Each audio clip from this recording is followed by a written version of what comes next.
بندر دیگر حیوانات کی طرح ایک حیوان ہے، مگر بعض مفکرین کے مطابق بندر کی پیدائش عام جانوروں کی طرح نہیں ہوئی، بلکہ وہ ایک تبدیل شدہ مخلوق ہے۔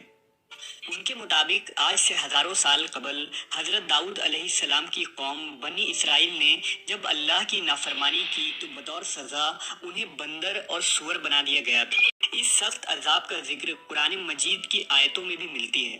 تو کیا آج اس زمین پر جو بندر موجود ہیں وہ قوم بنی اسرائیل کی نسل سے ہیں جو آج تک اس عذاب میں مبتلا ہیں؟ اس بات میں کتنی سچائی ہے ہم اس ویڈیو میں جانیں گے۔ قرآن کریم میں بہت سی قوموں کے لیے ایسے واقعات بیان ہوئے ہیں جن میں ان کے غلط اعمال اور اللہ تبارک و تعالیٰ کے احکام و حدود سے تجاویز کی وجہ سے ان کو عذاب الہی کا سامنا کرنا پڑا۔ اس سلسلہ میں ایک مشہور اور عبرتناک واقعہ اصحاب سبت کا ہے۔ یہ واقعہ یہودیوں کی ایک بستی سے تعلق رکھتا ہے۔ یہ واقعہ حضرت داؤد علیہ السلام کے دور کا ہے۔ اس زمانے میں حضرت یعقوب کی اولادیں جو بنی اسرائیل کہلاتی تھیں، ان کی آبادی لاکھوں میں تھی، جو ارض فلسطین اور یروشلم میں آباد تھے۔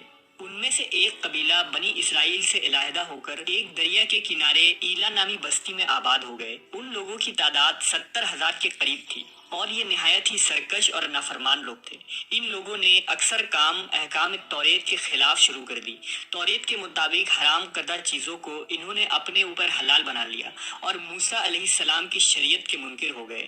یہ قوم جس دریا کے کنارے آباد تھے اس میں کثرت سے مچھلیاں موجود تھیں، لہٰذا یہ لوگ اس دریا سے مچھلیاں پکڑتے اور انہیں بطور غذا استعمال کرتے تھے، نیز ان مچھلیوں کی خرید و فروخت بھی کیا کرتے تھے۔ لہٰذا اللہ نے انہیں ایک آزمائش میں ڈالا۔ حضرت داؤد علیہ السلام کی اس قوم کو یہ حکم ملا کہ وہ ہفتہ یعنی سنیچر کے دن مچھلی کا شکار نہ کیا کریں اور نہ دنیا کی کوئی خرید و فروخت کریں۔ اس دن ان کے لیے مچھلیاں پکڑنا حرام قرار دیا گیا، البتہ سنیچر کے علاوہ دوسرے دنوں میں مچھلیاں پکڑنے کی انہیں اجازت تھی۔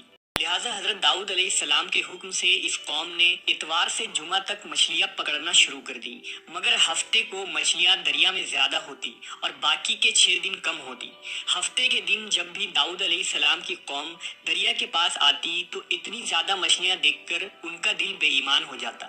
شیطان نے ان کے اس لالچ کا فائدہ اٹھا کر ان کو اکسانا شروع کر دیا اور انہوں نے سوچ لیا کہ سنیچر کو وہ دریا میں جال لگا دیا کریں گے اور اتوار کو پکڑ لیا کریں گے۔ اس طرح کچھ لوگوں نے جال لگا لیے اور کچھ لوگوں نے چھوٹے چھوٹے حوض گھر تک بنا لیے اور اس حوض کا دریا تک راستہ بنا دیا۔ ہفتے کے دن جب مچھلیاں ان حوض اور جال میں آ جاتی تو وہ اسے پکا کر کھا لیتے۔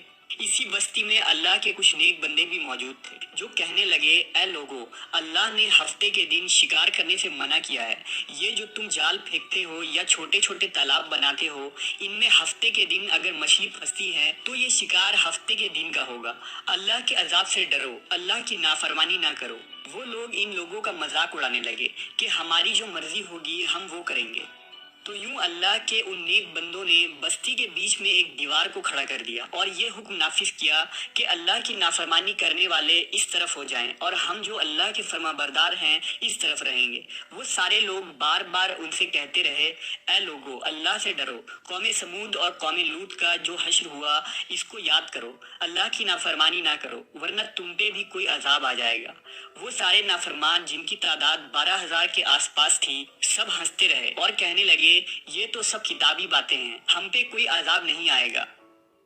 بس جیسے ہی وہ گروہ 2 حصوں میں تقسیم ہو گیا، ایک وہ جو اللہ کے فرما بردار تھے اور دوسرے وہ جو اللہ کے نافرمان بندے دیوار کے اس طرف تھے، وہ نافرمان پوری رات ہنستے رہے، مذاق اڑاتے رہے اور اللہ کے خاص بندے دیوار کے اس طرف اللہ سے معافی مانگتے رہے۔ اگلے دن جیسے ہی صبح ہوئی وہ نیک صالح انسان اٹھے، انہوں نے محسوس کیا کہ دیوار کے اس طرف سے کسی انسان کی آواز نہیں آ رہی تھی۔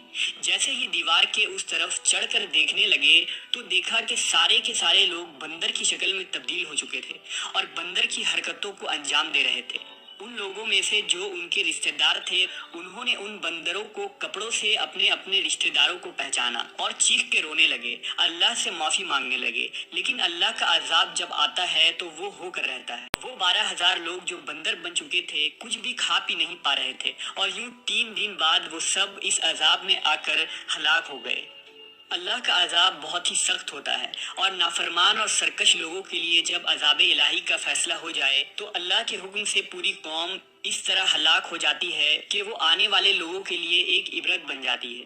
بہرحال یہ نظریہ کہ موجودہ بندر ان لوگوں کی اولادیں ہیں جن پر عذاب آیا تھا، یہ غلط ہے، کیونکہ ان سے پہلے بھی دنیا میں بندر موجود تھے، اور صحیح روایتوں کے مطابق بنی اسرائیل کی یہ قوم جب بندر میں تبدیل ہو گئی تھی تو 3 دنوں تک یوں ہی زندہ رہے، اور پھر روتے روتے ساری قوم مر گئی، لہٰذا ان کی نسل آگے نہیں بڑھی۔